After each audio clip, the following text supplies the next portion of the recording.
الناس اللي سألتني على نوع جبنة كويس اللي انا بستخدمه ايه، عشان خاطر كذا حد سألني على نوع الجبنة بتاعة الموتزاريلا. تمام، انا جبت نوع كويس خالص بس هو سايب يعني من مطعم بابا، حلو جدا بجد. يعني بصوا يا جماعة، لسه بيسيح العيش وشايفين المنظر عامل ازاي، ولا لون الجبنة رهيبة رهيبة. انا ايدي مش متحمى طبعا عشان العيش سخن.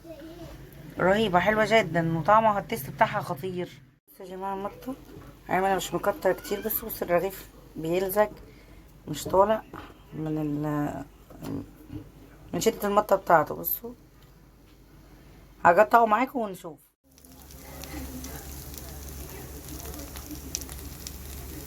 انا كنت هحط النزل بتاعها.